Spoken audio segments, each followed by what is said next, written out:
Science Galaxy. Welcome to our channel Science Galaxy, where we learn science in simple ways. Don't forget to like, subscribe and share the video. Hello students, we are starting with third part of chapter Atoms and Molecules. It contains important topic of mole concept. Please watch this video till end, and to get regular videos do subscribe our channel and share it as much as possible. और अगर first और second part भी देखने हैं तो go to the link present in the description. So we are starting with mole concept.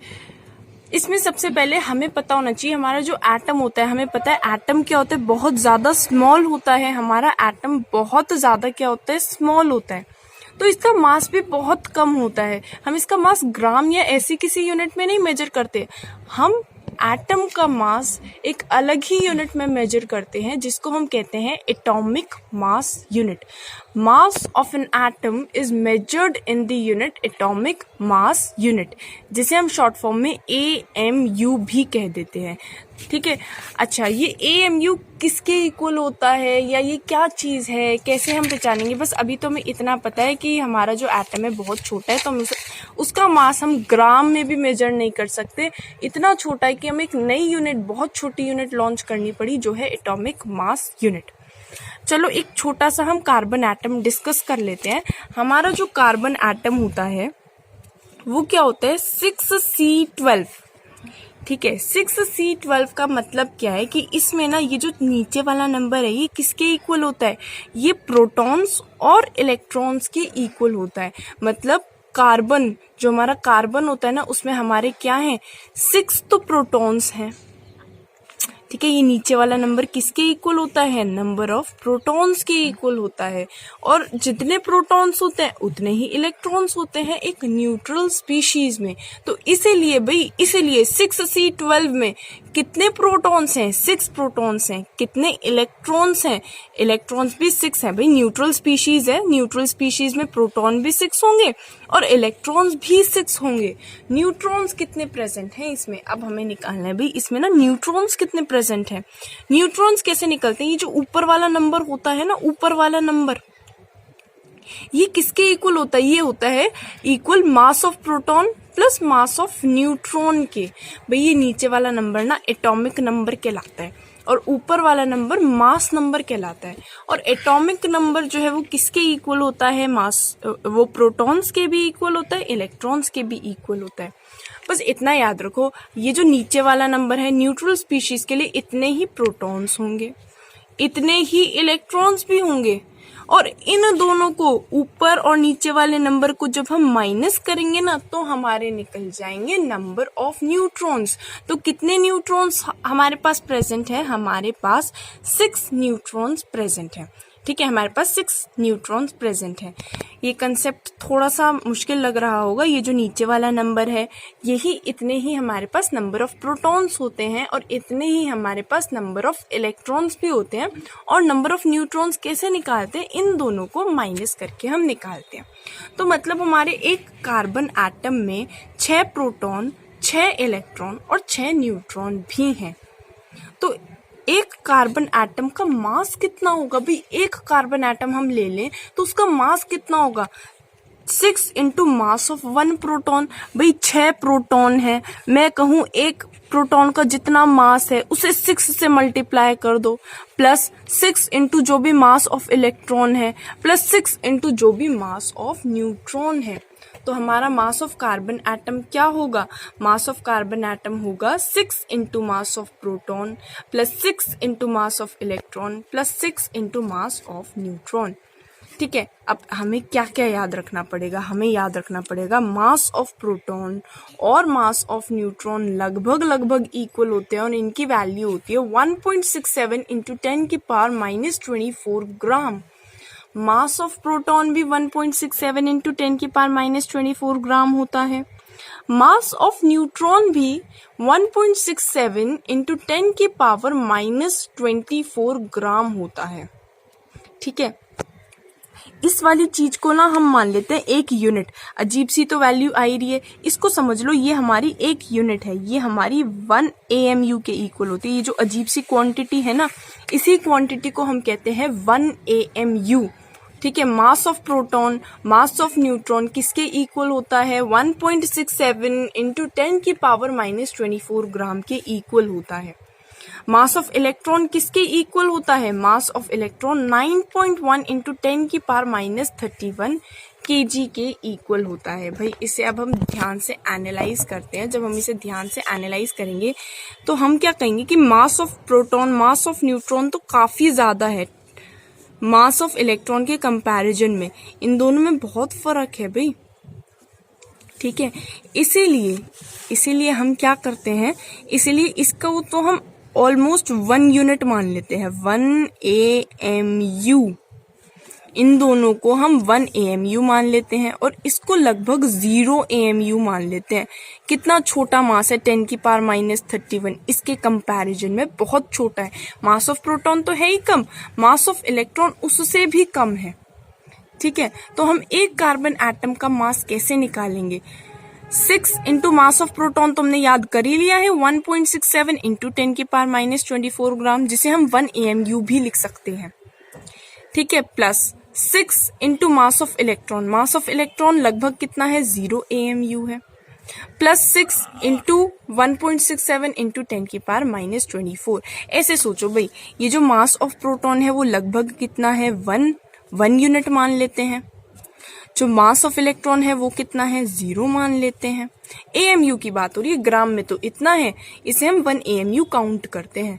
Plus 6 into mass of neutron कितना है? 1 AMU है। तो 6 प्लस 6 कितना मास आ जाएगा इसका? 12 AMU मास आ जाएगा। इसका मास कितना आ जाएगा? 12 AMU मास आ जाएगा। ऐसे समझ लेते हैं कि 6 इंटू ग्राम में निकालना है तो भाई ऐसे निकल जाएगा। फाइनली हमारा क्या आएगा? हमारा आएगा, देखो, 6 इंटू 1.67 इंटू 10 की power -24 plus 6 into 0 plus 6 into 1.67 into 10 की पावर -24। ये पूरी चीज तो 0 हो गई। 6 इंटू 0 तो 0 होता है ना, ये तो खत्म हो गया। बाकी क्या बचा? 6 इंटू 1.67 इंटू 10 की पावर -24 प्लस ये वाली चीज दोबारा आ रही है। दो चीजें जब सेम प्लस होती है तो 2 इंटू भी तो लिख ही सकते हैं। तो ले दे के ना इसका क्या आ जाएगा? 12 इंटू 1.67 इंटू 10 की पावर -24। ये वाली चीज तो किसके इक्वल होती है भाई? AMU के इक्वल होती है ना, तो 12 AMU। ऐसे समझ लो कि भाई मास ऑफ प्रोटॉन किसके है? 1 AMU के इक्वल है। मास ऑफ न्यूट्रॉन भी 1 AMU के इक्वल है। मास ऑफ इलेक्ट्रॉन 0 AMU के इक्वल है। तो एक कार्बन एटम का मास क्या आ जाता है? 12 AMU आ जाता है। ठीक है, तो हमें पता चल गया 1 AMU अगर हमें ग्राम में कन्वर्ट करना हो तो 1.67 इंटू 10 की पावर -24 ग्राम होता है। और एक बात और, एक छोटी सी बात और, कि हमारा मास ऑफ कार्बन एटम कितना आ गया? मास ऑफ कार्बन एटम हमारा 12 AMU आ गया। तो 1 AMU किसके इक्वल है? 1 AMU, इस 12 को ना नीचे भेज दो, तो 1 AMU 1 एटॉमिक मास यूनिट किसके इक्वल होती है? अगर हम ऐसे नहीं डिफाइन करना चाहते कि वो इतने ग्राम्स के इक्वल है, हम ऐसा भी कह सकते हैं 1 AMU एग्जैक्टली 1/12 है मास ऑफ कार्बन एटम के। मतलब जो भी हमारा कार्बन एटम का वेट होता है ना, उसको 12 से डिवाइड कर दो, वो हमारा किसके इक्वल है? 1 एटॉमिक मास यूनिट के इक्वल है। ये तो बात हो रही है एक कार्बन एटम की। अब हम बात करते हैं 1 मोल कार्बन एटम की। अब इससे पहले पूछोगे कि ये मोल चीज क्या होती है, ये क्या नई चीज आ गई? कोई डरने वाली बात नहीं है। मोल भी हमारा क्या है? मोल हमारी, जैसे हम कहते हैं ना कि एक डजन में 12 केले होते हैं। ठीक है, ऐसे मैं रुपयों के लिए भी कह सकती हूँ, मेरे पास 1 डजन रुपए हैं, मतलब मेरे पास 12 रुपए हैं। 1 डजन कुछ नहीं होता, 12 के इक्वल होता है। ऐसे ही 1 मोल कुछ नहीं होता, 1 मोल एक क्वांटिटी है 6.022 इंटू 10 की पावर 23। अगर मैं कहूं भाई मेरे पास 1 मोल पैसे हैं, तो मेरे पास इतने पैसे प्रेजेंट हैं। 1 मोल कुछ नहीं है, 1 मोल सिर्फ एक क्या है? 1 मोल सिर्फ एक वैल्यू है जो किसके इक्वल होती है? 6.022 इंटू 10 की पावर 23। इस नंबर को हम अवोगाड्रो नंबर भी कहते हैं। ये जो बड़ा सा नंबर दिख रहा है ये अवोगाड्रो नंबर भी कहलाता है, बहुत बड़ा नंबर है ये। तो 1 मोल किसके इक्वल होता है? 1 मोल कुछ नहीं होता, 1 मोल होता है 6.022 इंटू 10 की पावर 23। और मैं इसे किसी चीज के लिए भी यूज कर सकती हूँ। मेरे पास 1 मोल बुक्स प्रेजेंट है। ऑल्दो ये बहुत ज्यादा इलॉजिकल बात है क्योंकि बहुत बड़ा नंबर है, तो ना इतने बुक्स किसी के पास हो सकती, ना ही इतने पैसे किसी के पास हो सकते। भाई इतना सोच लो, 7 जीरो में तो 1 करोड़ बन जाता है। बहुत ही ज्यादा बड़ी वैल्यू है ये 23, 10 की पावर 23, बहुत बड़ी वैल्यू है ये। ठीक है, तो इतने पैसे होना या इतनी बुक्स होना पॉसिबल वैसे नहीं है, लेकिन वैसे ये सिर्फ एक वैल्यू है, सिर्फ एक नंबर है जो कि बहुत बड़ा नंबर है। जैसे हम कहते हैं ना 1 सेंचुरी 100 के इक्वल होती है, 1 डिकेड 10, मतलब ये हमारी एक सिर्फ वैल्यू है जो 6.022 इंटू 10 की पावर 23 के इक्वल है। तो अगर हम बात करें कि भाई 1 मोल इतनी वैल्यू के इक्वल है, अब हमने ये तो निकाल लिया था ना कि एक कार्बन एटम का मास कितना है। एक कार्बन एटम का मास आया था 12 AMU, या ग्राम में कहूं तो 12 इंटू 1.67 इंटू 10 की पावर -24 ग्राम्स, क्योंकि 1 AMU तो इतने ग्राम के इक्वल होता है। तो 1 मोल कार्बन एटम का वेट कितना होगा? 1 मोल कार्बन एटम का वेट कितना होगा? उसे हम किससे मल्टीप्लाई कर देंगे? 1 मोल किसके इक्वल होता है? 6.022 इंटू 10 की पावर 23। एक एटम का मास इतना है, तो 1 मोल कार्बन एटम का मास कितना होगा? भाई एक कार्बन एटम का मास इतना है, 100 का कितना होगा? इंटू 100 कर दो। 200 का कितना होगा? इंटू 200 कर दो। 1 मोल का कितना होगा? 1 मोल का कितना होगा? इंटू क्या कर दो? इंटू कर दो 6.022 इंटू 10 की पावर 23। अब एक छोटी सी बात होती है, इसे चाहे कैलकुलेटर से कैलकुलेट करके देख लेना। इन दोनों नंबर्स को जब हम मल्टीप्लाई करते हैं ना, तो हमारा आंसर आता है 10। इन दोनों नंबर्स को मल्टीप्लाई करा, हमारा आंसर आएगा 10। 10 इंटू 10 की पावर 23 होता है 10 की पावर 24। 10 की पावर 24 और 10 की पावर -24 कैंसिल हो जाएंगे, ले देकर सिर्फ 12 बचेगा। तो mass of 1 mole carbon atom क्या होता है? 12 ग्राम होता है। Mass of 1 mole carbon atom 12 ग्राम होता है। ठीक है, तो थोड़ा थोड़ा समझ में आया होगा कि एटॉमिक मास यूनिट क्या होती है।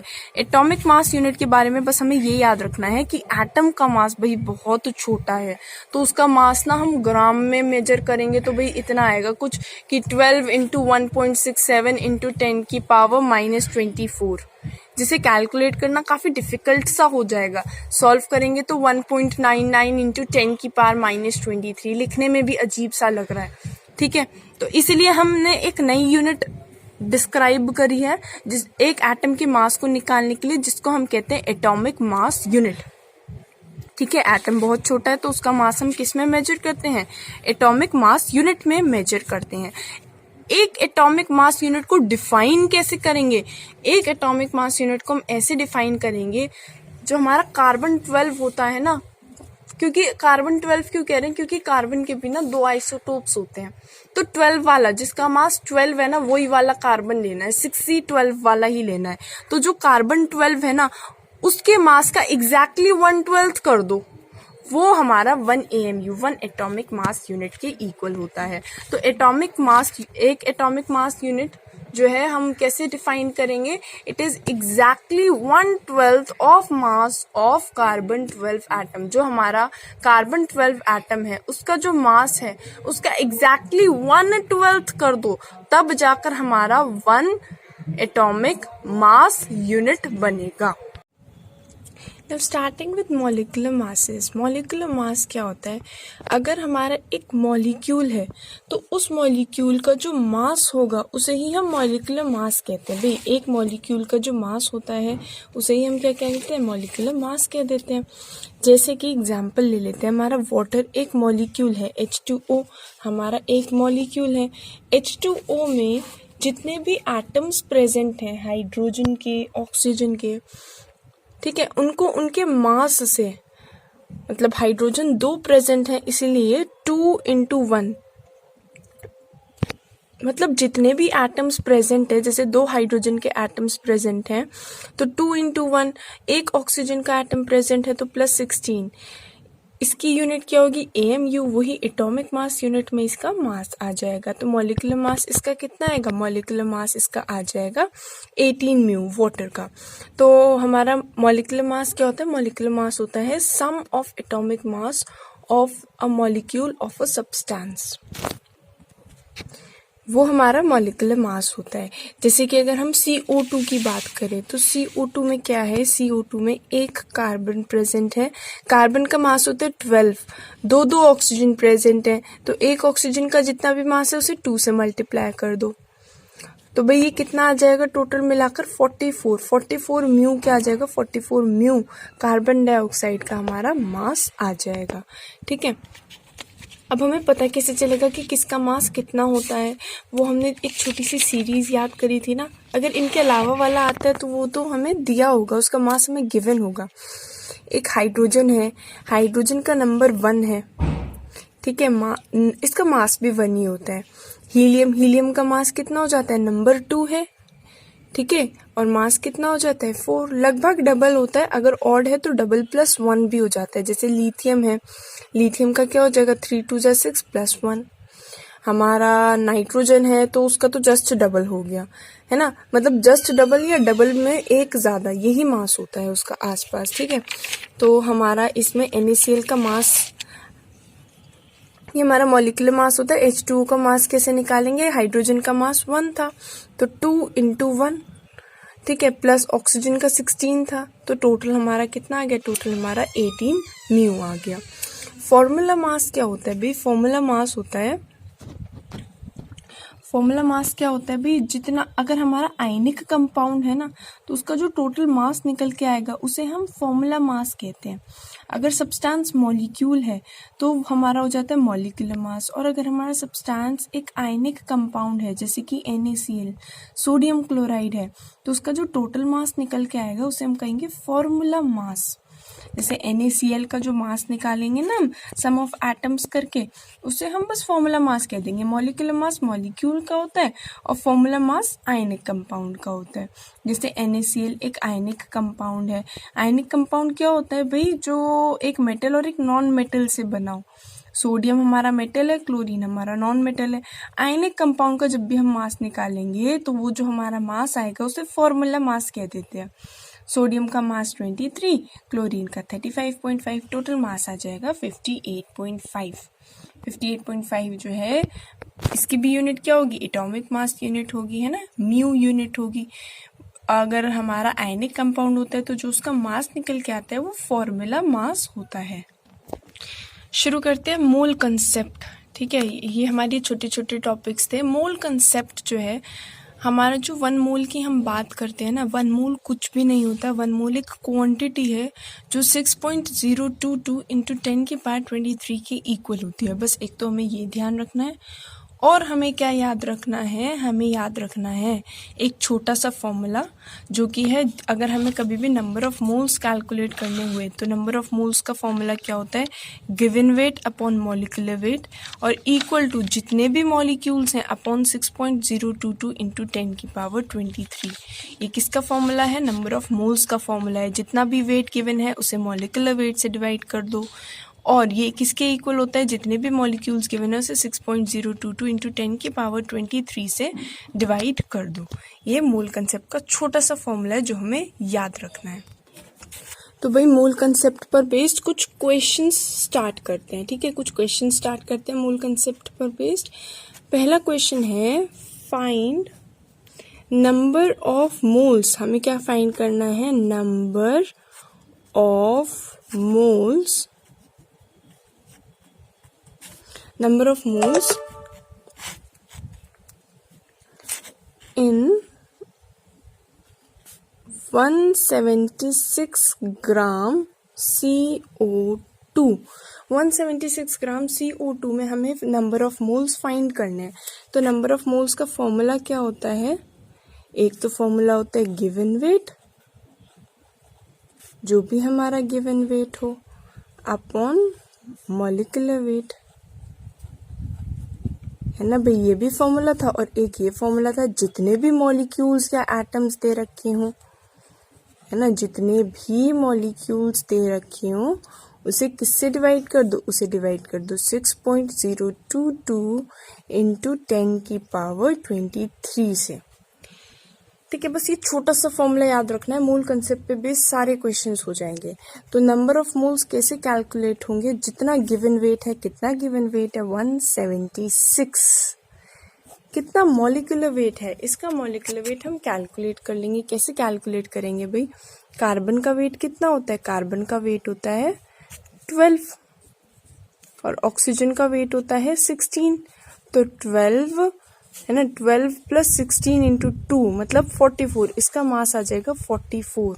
तो इसके मॉलिक्यूलर वेट से 44 से हम डिवाइड कर देंगे। ठीक है, 176 को 44 से डिवाइड कर देंगे, हमारा आंसर आ जाएगा 4। तो नंबर ऑफ मोल्स कितने हैं, 4 मोल्स हैं। कितने मोल्स प्रेजेंट है, 4 मोल्स प्रेजेंट हैं। अगर हमें इसी क्वेश्चन में नंबर ऑफ मॉलिक्यूल्स भी कैलकुलेट करने होते तो नंबर ऑफ मॉलिक्यूल्स कैसे कैलकुलेट करते भाई, इसको इक्वल रख देते, 4 तो आ ही गया, नंबर ऑफ मोल्स की वैल्यू 4 है, वो किसके इक्वल होगा, जितने भी नंबर ऑफ मॉलिक्यूल्स हों, जितने भी नंबर ऑफ मॉलिक्यूल्स है ना, उसे किससे डिवाइड करना है, उसे हमें डिवाइड करना है 6.022 इंटू 10⁻23। ये दोनों मल्टीप्लाई में चले जाएंगे, तो ये जो भी आएगा 4 इंटू 6.022 इंटू 10⁻23, वही हमारा क्या होगा, नंबर ऑफ मॉलिक्यूल्स होंगे। ठीक है, नंबर ऑफ मॉलिक्यूल्स हो जाएंगे, इसको मल्टीप्लाई करके तो हम सॉल्व कर ही सकते हैं। एक क्वेश्चन और ट्राई करते हैं। इसमें हमें क्या गिवन है, इसमें हमें गिवन है कि फाइंड नंबर ऑफ मोल्स इन, हमें क्या फाइंड करना है, नंबर ऑफ मोल्स फाइंड करने हैं। तो नंबर ऑफ मोल्स तो भाई हमारे क्या है, क्वेश्चन मार्क है, number of moles question mark. और हमें क्या गिवन है, हमें गिवन है भाई कि हमारे नंबर ऑफ मॉलिक्यूल्स कितने हैं, हमें नंबर ऑफ मॉलिक्यूल्स दे रखे हैं कार्बन डाइऑक्साइड के। नंबर ऑफ मॉलिक्यूल्स कितने हैं कार्बन डाइऑक्साइड के, हमें गिवन है 12.044 इंटू 10⁻23। तो number of molecules upon 6.022 into 10⁻23 भी तो था फॉर्मूला, इसे किससे डिवाइड कर देंगे, 6.022 इंटू 10⁻23 से। हमें पता चल जाएगा कितने हैं, 2 मोल्स हैं। अगर हमें वेट भी निकालना होता कि भाई कितना वेट होगा इसमें, तो वेट कैसे निकाल लेते, इस 2 को हम पता है किसके इक्वल रखते हैं, वेट, इस 2 को रखते हैं हम वेट अपॉन मॉलिक्यूलर वेट के equal. Molecular weight carbon dioxide का 44 है। ठीक है, तो हमें इससे मतलब बस छोटा सा फॉर्मूला याद रखना है, इस पे बेस्ड ही सारे क्वेश्चंस सॉल्व हो जाएंगे हमारे। ठीक है, हमारा फॉर्मूला क्या है, नंबर ऑफ मोल्स हम कैसे कैलकुलेट कर सकते हैं, जो भी गिवन वेट है उसे मॉलिक्यूलर वेट से डिवाइड कर दो। ठीक है, और जितने भी मॉलिक्यूल्स हैं उसे 6.022 इंटू 10⁻23 से हम ना डिवाइड कर देंगे, तो हमारा क्या कैलकुलेट हो जाएगा, हमारे नंबर ऑफ मोल्स कैलकुलेट हो जाएंगे। इतनी बात तो क्लियर है ना भाई। अब हमारा नेक्स्ट क्वेश्चन है,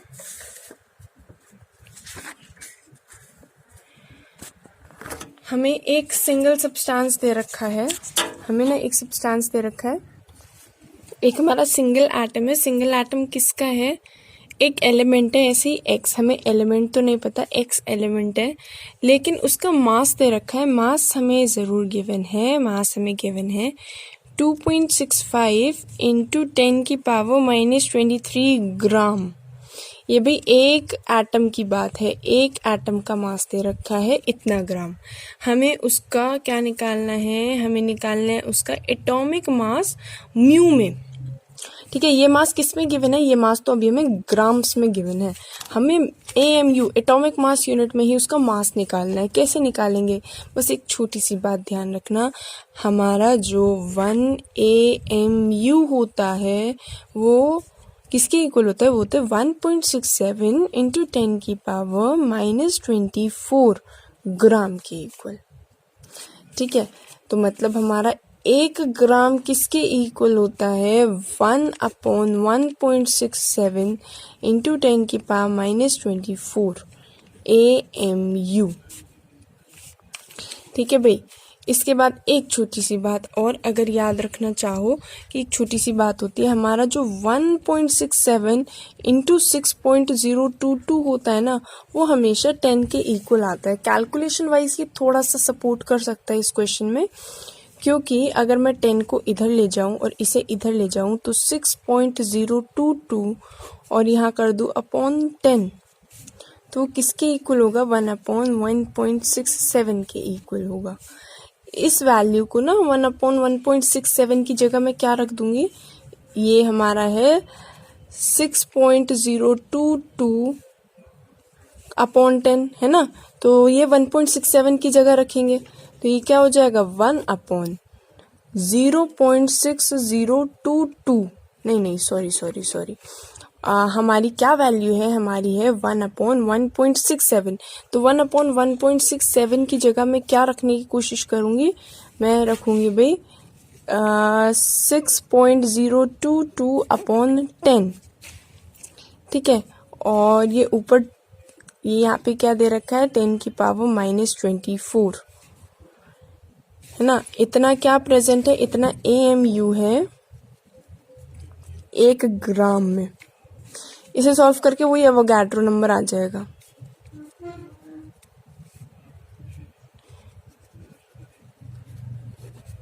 ठीक है, तो 1 ग्राम में 6 अगर ऐसे नहीं सोचना चाहते तो एक और तरीका भी है सोचने का।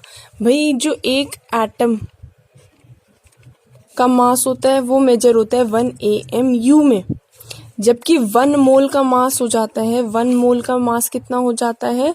1 ग्राम हो जाता है।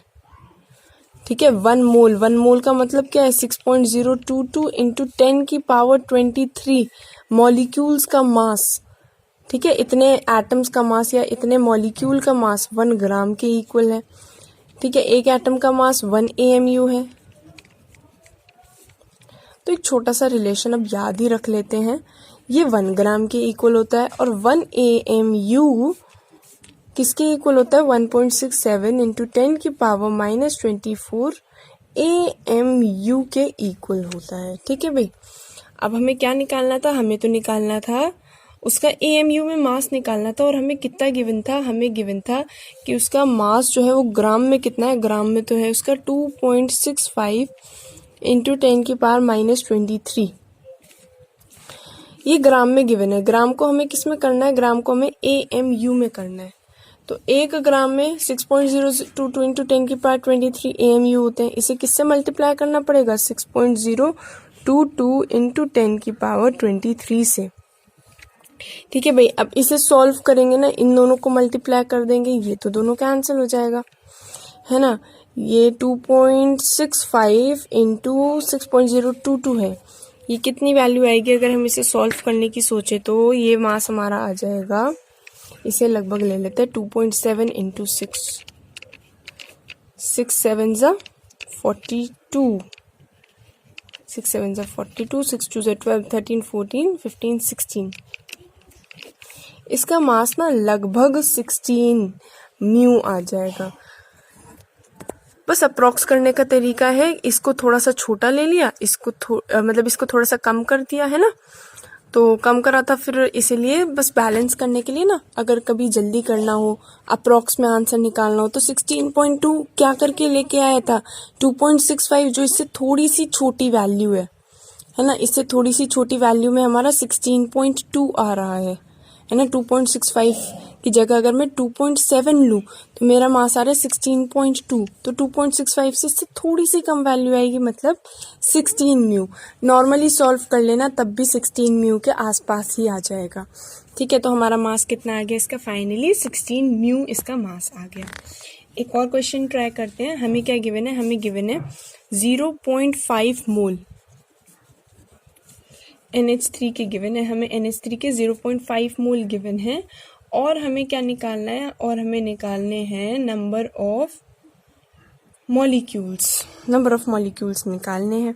हाँ, और मास भी निकालना है। तो बस एक फॉर्मूला लगा देंगे, नंबर ऑफ मोल्स क्या होता है, जितना भी वेट हो उसे मॉलिक्यूलर वेट से डिवाइड कर देंगे। अब इसका मॉलिक्यूलर वेट कितना होगा, नाइट्रोजन का कितना होता है 14 होता है, हाइड्रोजन का 3 होता है, प्लस करके 17 आएगा। ठीक है भाई, वो वेट आ जाएगा। और ये किसके भी इक्वल होता है, ये नंबर ऑफ मॉलिक्यूल, जितने भी हमारे मॉलिक्यूल हैं उसे किससे डिवाइड कर दो, उसे 6.022 इंटू 10 की पावर 23 से डिवाइड कर दो। ठीक है भाई, इससे हमारा वेट भी निकल जाएगा, इन दोनों को मल्टीप्लाई कर लो। इससे हमारे नंबर ऑफ मॉलिक्यूल्स भी निकल जाएंगे, इन दोनों को मल्टीप्लाई कर दो। बस एक छोटा सा फॉर्मूला ही तो याद रखना है। एक क्वेश्चन और ट्राई कर लेते हैं। इस क्वेश्चन में हमें क्या गिवन है, हमें गिवन है 31 ग्राम, हमारा 31 ग्राम है ऑफ P4। ठीक है, हमारा 31 ग्राम है P4 का। और हमें क्या कैलकुलेट करना है, हमें कैलकुलेट करना है नंबर ऑफ पार्टिकल्स। हमें नंबर ऑफ पार्टिकल्स को कैलकुलेट करना है। ठीक है, या नंबर ऑफ मॉलिक्यूल्स कह लो। तो सबसे पहले तो हम इसका मॉलिक्यूलर वेट निकाल लेते हैं। मॉलिक्यूलर वेट इसका कितना आएगा, 31 इंटू 4, मतलब 4 1 ज़ा 4 3 ज़ा 12। अब हम क्या निकालेंगे भाई, हमें पता है नंबर ऑफ मोल्स, क्योंकि एक फॉस्फोरस का वेट 31 ही होता है ना, 15th नंबर पे होता है। और इसका मास कितना हो जाता है, इसका मास हो जाता है 31। तो 124 नंबर ऑफ मोल्स कैसे कैलकुलेट करेंगे, नंबर ऑफ मोल्स होगा जितना भी गिवन वेट है मतलब 31 अपॉन जितना भी मॉलिक्यूलर वेट है मतलब 124। ये किसके भी इक्वल होता है, जितने भी नंबर ऑफ मॉलिक्यूल्स हैं,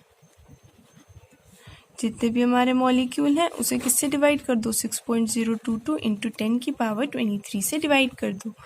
तो ये आएगा 1/4, ये ऊपर आ जाएगा, इंटू 6.022 इंटू 10 की पावर 23। वो हमारे क्या आ जाएंगे, number of molecules, number of particles आ जाएंगे हमारे। ठीक है, तो नंबर ऑफ पार्टिकल्स हमारे इन दोनों को मल्टीप्लाई करके आ जाएंगे। ऐसे ही हमसे पूछ ले, अगर भाई हमारा 52 ग्राम हीलियम है, इसमें ज़रा फाइंड करो नंबर ऑफ मोल्स। तो नंबर ऑफ मोल निकालने का तो एक सिंपल सा फॉर्मूला है, जितना भी गिवन वेट है उसे किससे डिवाइड कर दो, उसे मॉलिक्यूलर वेट से डिवाइड कर दो। तो हमारा क्या आ जाता है, नंबर ऑफ मोल्स आ जाते हैं। ठीक है, अब अगर हमें इसमें ही वो भी निकालने होते हैं नंबर ऑफ मॉलिक्यूल, तो जितने भी मॉलिक्यूल्स हैं x ले लेते हैं और अपॉन 6.022 इंटू 10 की पावर 23।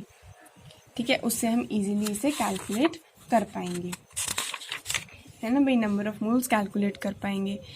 और अगर हमें क्या निकालना है, हमें निकालना है इस बार कि भाई 22 ग्राम कार्बन डाइऑक्साइड में 22 ग्राम कार्बन डाइऑक्साइड दे रखी है। अगर हमें 22 ग्राम CO2 गिवन है, बस नंबर ऑफ मोल्स कितने होंगे, number of moles given weight upon molecular weight जब इसका निकालेंगे 44 आएगा। वो किसके भी इक्वल होता है, जितना भी क्या हो, जितने भी हमारे मॉलिक्यूल प्रेजेंट हो, अपॉन 6.022 इंटू 10 की पावर 23। सॉल्व करके हमारे नंबर ऑफ मॉलिक्यूल्स भी कैलकुलेट हो सकते हैं। ठीक है, इजीली हमारे नंबर ऑफ मॉलिक्यूल्स भी कैलकुलेट हो जाएंगे। अब हमें बताना है कि भाई एक एटम सिल्वर, या फिर ये हमारा नया क्वेश्चन है, हमें बताना है इसमें सबसे ज़्यादा एटम्स या मॉलिक्यूल्स किस में प्रेजेंट है, 52 ग्राम He में, 52 म्यू मतलब एटॉमिक मास He में, या 52 मोल्स He में।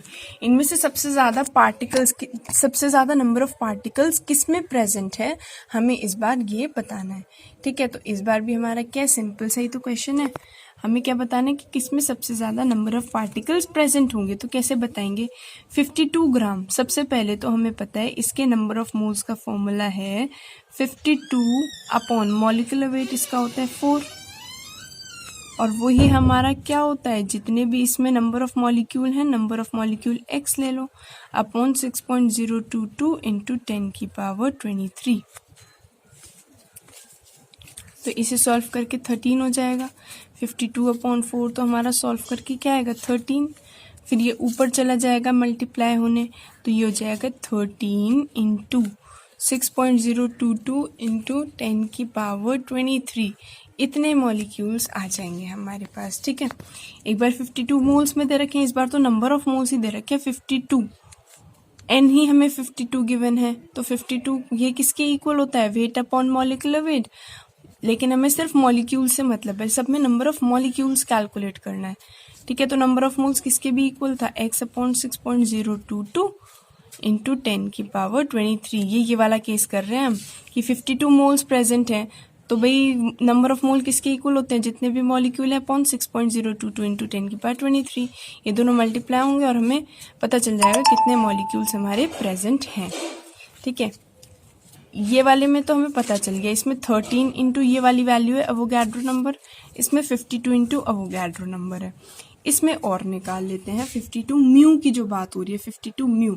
अब इसको कैसे समझे भाई, इसको समझने के लिए एक छोटा सा बात याद रखनी है कि एक हीलियम एटम का जो वेट होता है ना, एक हीलियम एटम का वेट 4 म्यू होता है। एक एटम का वेट म्यू में ही होता है, तो एक हीलियम एटम का वेट 4 म्यू है। ठीक है भाई, तो 52 म्यू। अब हम ऐसे कर लेंगे, छोटी सी यूनिटरी लगाएंगे। एक म्यू का मतलब क्या है, 1/4 हीलियम एटम। तो 52 म्यू का क्या मतलब है, 52 म्यू। अब 52 म्यू क्या है, ये नंबर 52 से मल्टीप्लाई हो रहा है, इसे भी हम 52। भाई अगर हमें पता चल जाए एक म्यू इतने एटम है, तो 52 म्यू मतलब 13 एटम्स। तो इसमें गिनकर कितने आएंगे, 13 एटम्स आ जाएंगे। इसमें हमारे 13 एटम्स होंगे। इसमें कितने होंगे, इसमें हमारे होंगे 52 इंटू 6.022 इंटू 10 की पावर 23, और इसमें होंगे 13 इंटू 6.022 इंटू 10 की पावर 23। सबसे ज़्यादा किस में प्रेजेंट होंगे भाई, सबसे ज़्यादा हमारे प्रेजेंट होंगे हीलियम एटम्स 52 इंटू 6.022 इंटू 10 की पावर 23। सबसे ज़्यादा इस वाले केस में होंगे, सबसे ज़्यादा इसमें, फिर हमारे सेकंड नंबर पे इस पे होंगे, और इसमें तो गिन के सिर्फ 13 हैं। ठीक है, थर्ड नंबर पे इसमें है नंबर ऑफ मॉलिक्यूल्स। तो नंबर ऑफ मॉलिक्यूल्स निकालने का तरीका क्या है, नंबर ऑफ हमारे सबसे ज़्यादा मॉलिक्यूल्स आएंगे 52 मोल्स में, फिर 52 ग्राम में, और लास्ट में आएंगे 52 म्यू में। Thanks for watching the video. I hope you like it. Don't forget to like, share, comment and subscribe.